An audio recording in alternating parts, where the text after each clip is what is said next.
Hello and welcome back to my podcast channel. On today's episode, I will be talking about applying to do a postgrad degree, so that's a master's degree in the UK.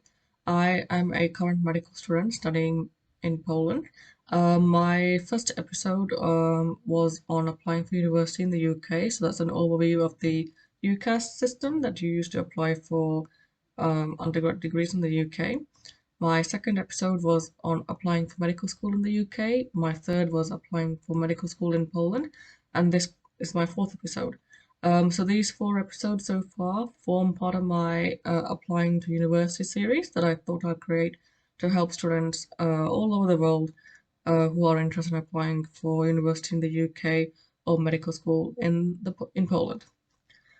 So let's get started with this episode. So, master's degrees is a very popular postgrad option that students do if you want to study an area of interest in more depth. And in some cases, a lot of people do this course to try and improve their chances of securing a job.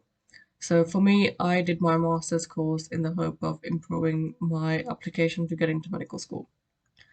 So for master's degrees, they are a level 7 postgrad qualification.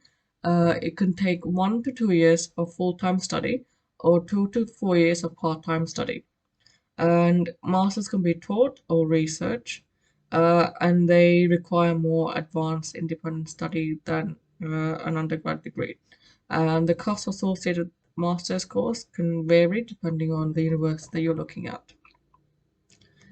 So, as I mentioned, a master's degree is a level 7 qualification. So it means that they are more harder than a bachelor's degree, also more worth than a bachelor's degree, but they are below a PhD. So the study is very intense, and you have to usually complete a lot of modules, and you have to write a dissertation. And in the UK, a master's degree is worth 180 credits. So a master's qualification can definitely improve your career prospects, especially if you're thinking of switching careers. So it's one to do if you want to switch to a different career, but you got to make sure that you know the high costs and the academic demand that comes along with this. So make sure you research your options before you decide to go through this route. Um, so as I said, a master's degree, usually full time in the UK, is 1 to 2 years, though sometimes you can do part time programs that last 2 to 4 years. So compared to undergrad degrees, so undergrad degrees is usually the first degree that students study for, so the bachelor's degree. So postgrad is what we use to describe graduate students who study a second qualification. So that's usually like your master's, your postgrad certificate, or diplomas. So you can also use postgrad to apply to describe students who want to study PhDs. So master's degrees compared to your usual undergrad degrees, they are focused on one particular area of wider subject. So it gives the students a more specialist amount of knowledge. They are more flexible in terms of modules and study options, but it's definitely more intense and advanced and fast-paced. And it can also be smaller in terms of class sizes as well. Um, Postgrad degrees in the UK can also be quite cheap because you only study for 1 year, but they're still more expensive than postgrad certificates, postgrad diplomas, and PhDs. Um, they can be more expensive because usually, like with the PhDs, you get it funded. With the PG certs and the PG diplomas, they are even more shorter courses than a master's. So they are the same level qualification as a master's, PG dips and PG certs, but they are shorter and you don't have to write a dissertation. So again, make sure you research what you want to do before you apply to do a master's course. So there are different types of master's courses when it comes to applying. Please ignore the plane sound in the background. I live near an airport, so planes and traffic constantly go past my room window. So Master of Arts, that's your MA, is usually awarded to those who are studying courses in social sciences, art and humanities, and business consulting and management. MA programs often involve research, discussion, essay writing, and practical exercises. And then you have the Master of Science, so that's MSc for short. They usually cover science, technology, engineering, and maths courses, so your typical STEM programs. However, some social sciences and business consulting and management courses can also fall into the MSc category. These programs are typically theory heavy with an emphasis on reading and research. And then you also have the MBA, so that's the Master of Business Administration. It's a very advanced and prestigious postgrad qualification, and it's usually ideal for those who want to increase their professional reputation, boost their salary, and expand their networks. So usually professionals who can gain at least 3 years of business and management experience, they take an MBA. So then you have your Master of Public Administration, so MPA, and it's similar to an MBA in that it's a graduate level professional degree. It's also a prestigious qualification, and it's aimed at community and government and non-profit leaders who work in the public sector. So you also have a Master of Research, that's the MRes, and it's a 1 year full-time research degree, which focuses more on an independent study. So these courses, they exist to train researchers for a profession or PhD study. So masters can be taught or research based. So taught masters are similar in style and structure to undergrad degrees. They consist of lectures, seminars, practical assignments, and you also have your work assessed through exams, essays, dissertation, and a group project, many group projects actually. And students, they're encouraged to work independently, and you also still receive close tutor support. So MA, so that's Master of Arts and Master of Science, MSc, they are the most two popular taught options for masters, but you can also have others like LLM, which is Master of Law. You can have MArch, which is Master of Architecture, MEd, which is Master of Education, MEng, which is Master of Engineering, MFA, which is Master of Fine Arts, MLit, Master of Letters, MMUs, which is Master of Music, MPhil, Master of Philosophy, and MSD, which is Master of Studies. So with your research masters, so that's the MRes, the emphasis is very different. So students are required to actively and independently learn by producing a thesis on one particular topic, which takes around 60% of the students' overall time. Programs, they have little to no in-class teaching, but you have an appointed supervisor who provides guidance. So like I mentioned, for masters, you can opt to study full-time or part-time in block mode or via distance learning.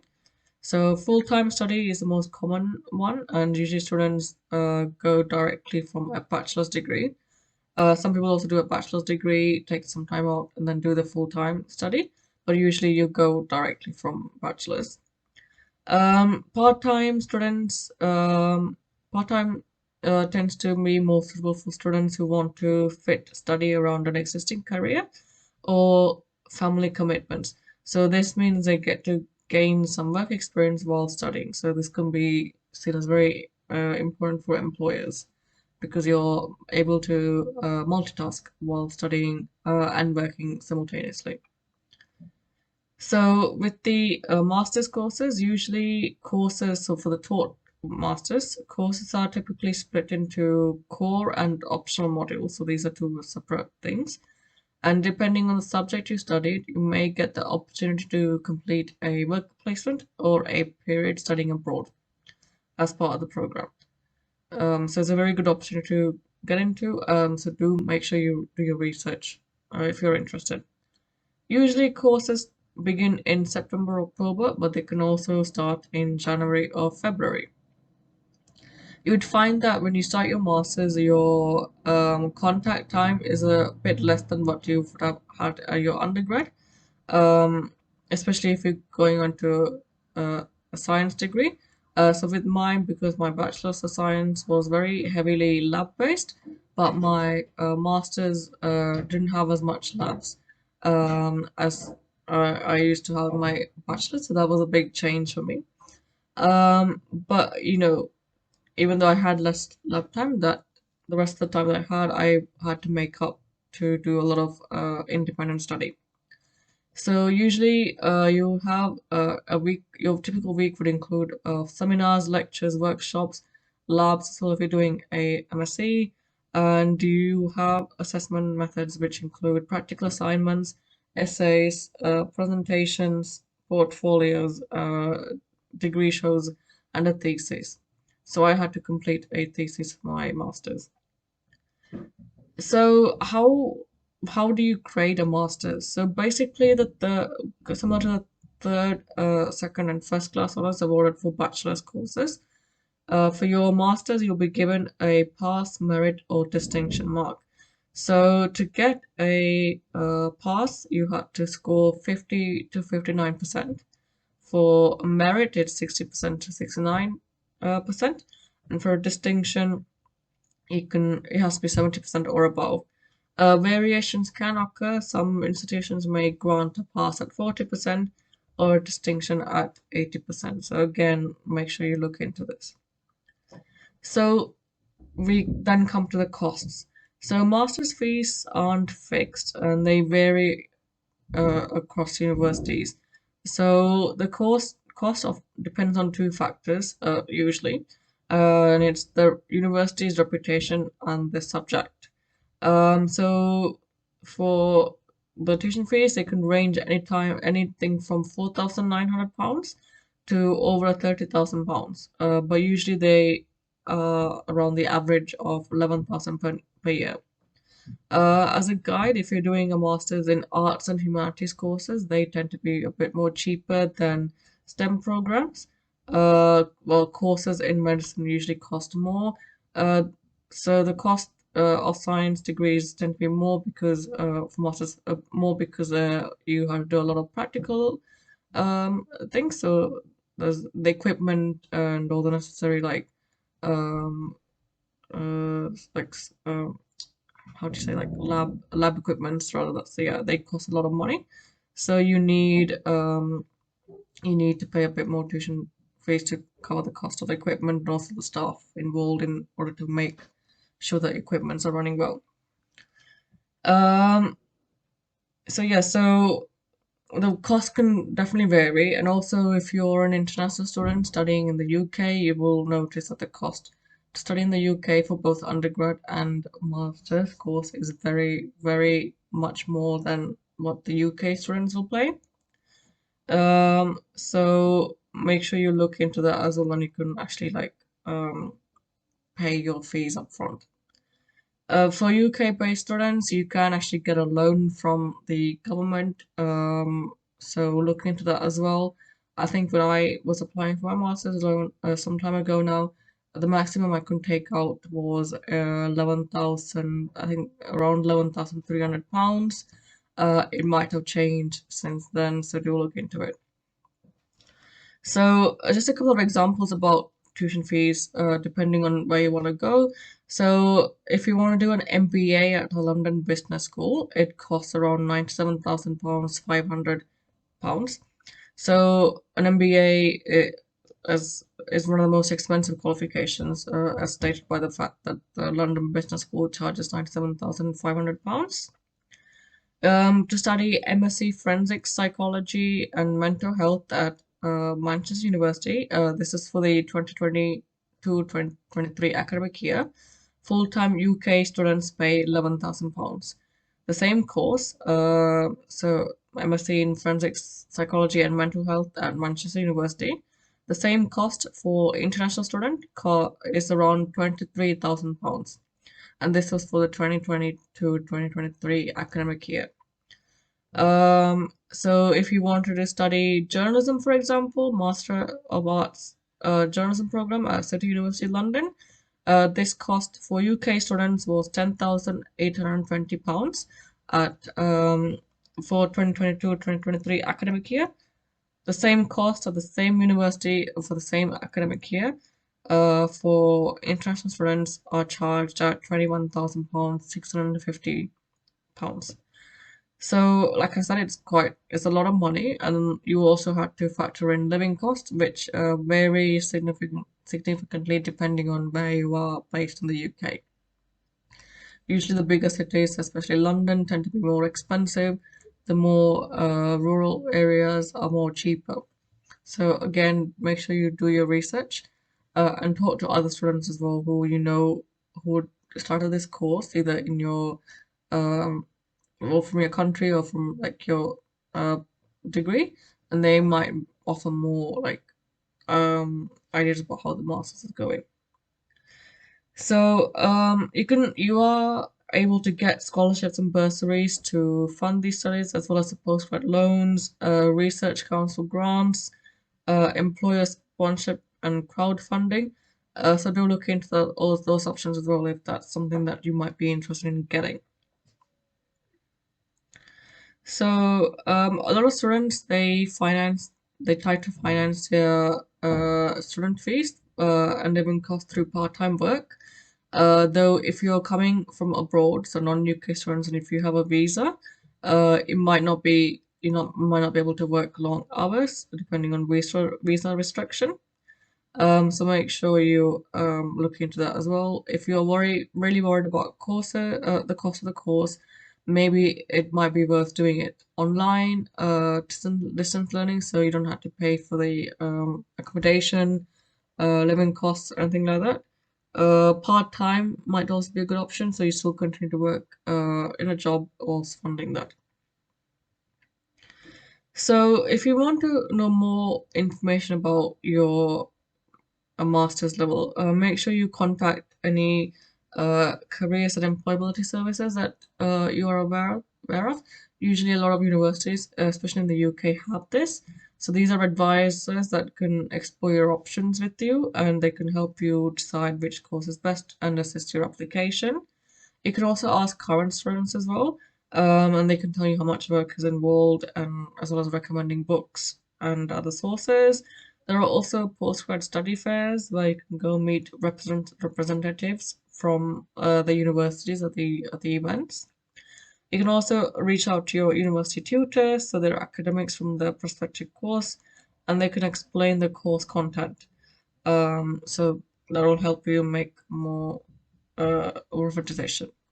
When it comes to applying for postgrad degrees in the UK, usually you can apply directly through the university website.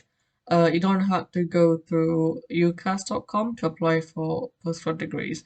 Some courses, like I think teacher training, might involve going to the UCAS portal, but again, look into it. But for other courses of like my master's and my MSc, I applied through the university website. There you will have to fill out different fields, so things like your name, date of birth, address, etc. You'll also be asked to fill out details on your like personal statement. So you got to write a statement about why you like to do that course and why at that particular university. You'll also need to upload all your grades that you received from your undergrad, as well as your CV. Some courses also have a interview, so make sure that you're aware that you have to do an interview. And then some courses also like expect you to have like a portfolio. So if you're applying for like a art-based course, you might need to have like a portfolio to showcase all the work you've done in your undergrad. Similar thing might also apply if you're applying for a master's in architecture or a master in music. So just things to look into when you're doing your research. But research is definitely key when you're applying for postgrad degrees, especially in the UK. It can be a bit of an expensive undertaking, so make sure that you know that it's in a field that you enjoy and in a field that's very employable, which is key, I would say, to this to this changing world, rather, not growing world. So that's it. So if you have any questions about applying for master's degree, especially if you're interested in applying for master's in nutrition, I am happy to help you. Just send me an email. I'll attach my email to this the overview for this podcast of this episode so that you can contact me. You can also contact me through Instagram. Again, I'll attach that link here. So you can find me on Instagram and Twitter. It's called, my username is that medic hospitator. So you can message me definitely through those, and I'll try and help you for the best of my abilities. So thank you for listening, and we'll meet each other next time. Thank you.